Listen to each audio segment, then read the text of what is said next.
Bismillahirrahmanirrahim. Innad dina 'indallahil Islam.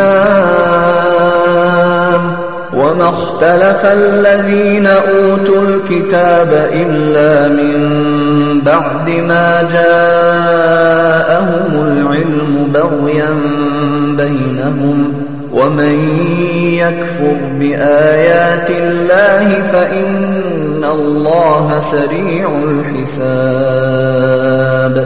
فَإِنْ حَاجُّوكَ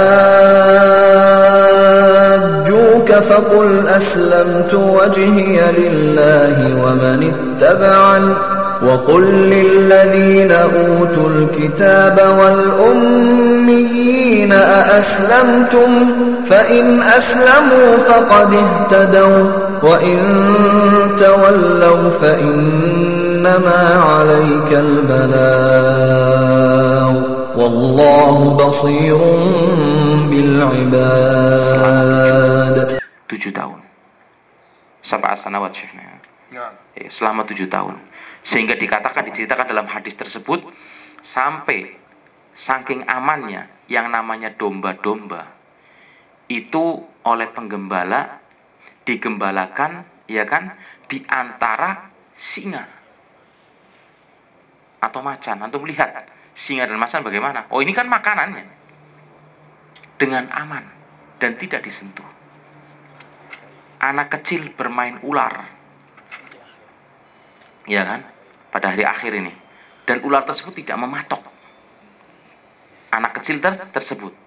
Saking amannya dan berkumpulnya manusia dalam beribadahan kepada Allah Subhanahu wa ta'ala. ولذلك هنا سؤال أيها الإخوة: هل الأفضل أن يكون الناس على دين واحد أو يكونون متفرقين؟ Kemudian pertanyaan juga di sini, mana yang lebih bagus? Apakah manusia berada pada agama atau satu agama yang semuanya hanya tertuju kepada Allah, atau berbeda-beda agama? Kenapa harus satu agama? Karena satu penyembahan, peribadahan kepada Allah Subhanahu wa taala. Karena huwa ibadah wahidah, yani huwa tauhid Allah, at-tawjih atau توجيه جميع العبادة إلى الله بس. أحسنت. هذا هو. نعم أحسنت، لأنه طبعا هو حق الله سبحانه وتعالى، ولذلك لا بد أن يصرف الدين كله لله، يعني وقاتلوهم حتى لا تكون فتنة ويكون الدين كله لله، فإن انتهوا فإن الله بما يعملون بصير.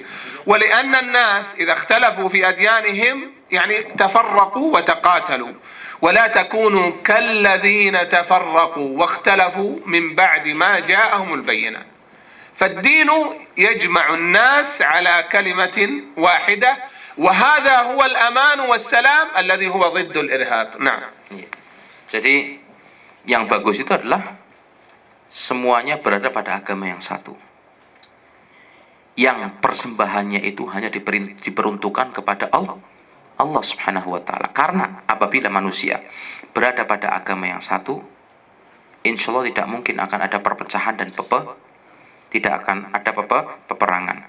Wala takunu, ya ini kal musyrikin alladzina tafarraqu, ya kan, dan janganlah kalian seperti orang-orang musyrikin yang mereka memecah belah dan memilah-milah agama mereka. Setiap kelompok merasa bangga dengan agamanya.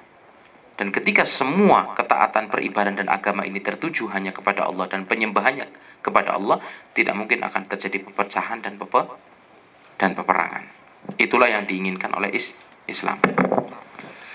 والضرورة الثانية التي جاء الدين لحفظها حفظ النفس، فالنفس معصومة، الذي خلقها هو الله سبحانه وتعالى، والذي يأمر بقتلها هو الله سبحانه وتعالى، فلا يجوز قتل النفس المعصومة.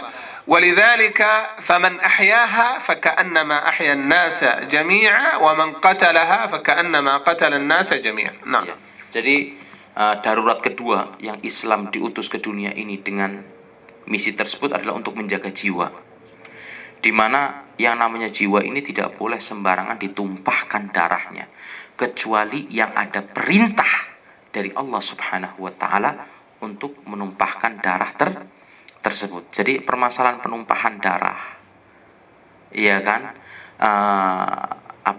pembunuhan manusia itu bukan merupakan sesuatu yang bisa semau sendiri seperti kenyataan yang ada pada zaman sekarang ini. Manusia tidak ada harganya ditumpahkan darahnya dengan semudah itu.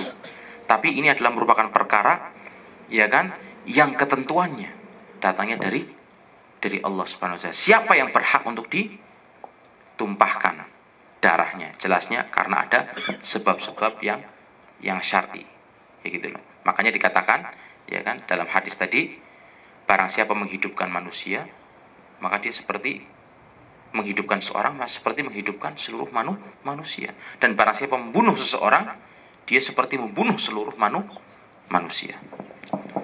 بل من عظمة هذا الدين وحفاظه على النفس حتى لو لم تكن بشرية أن النبي صلى الله عليه وسلم أخبر أن امرأة بغي من بني إسرائيل دخلت الجنة في كلب سقته، وامرأة دخلت النار في هرة حبستها، لا هي أطعمتها ولا هي تركتها تأكل من خشاش الأرض. نعم. Bahkan penjagaan Islam ini bukan hanya sebatas kepada manusia saja. Ini jelas manusia sebagai makhluk Allah yang sempurna yang diberikan akal kepada mereka. Tapi penjagaan Islam mencakup kepada seluruh makhluk yang Allah ciptakan di dunia ini. Di antaranya seperti kisah di dalam sebuah hadis, kisah seorang wanita atau dua orang wanita. Yang satu wanita tersebut masuk surga karena kebaikan dia memberikan minum, padahal dia ini adalah merupakan perempuan pelacur. Masuk surga, ya kan, karena memberi minum anjing yang kehausan. Dan wanita yang satunya masuk neraka karena memenjarakan kucing. Dipenjarakan kucing, tidak dikasih minum dan tidak dikasih makan, seperti diadab ini kan. Dia pun makhluk dan binatang makhluk hidup Allah Subhanahu wa Ta'ala. أريد أن توجه سؤال يا شيخ. من يعرف الحرب العالمية الأولى والثانية، وكم قتل من الناس في الحرب العالمية الأولى وكم قتل في الحرب العالمية الثانية؟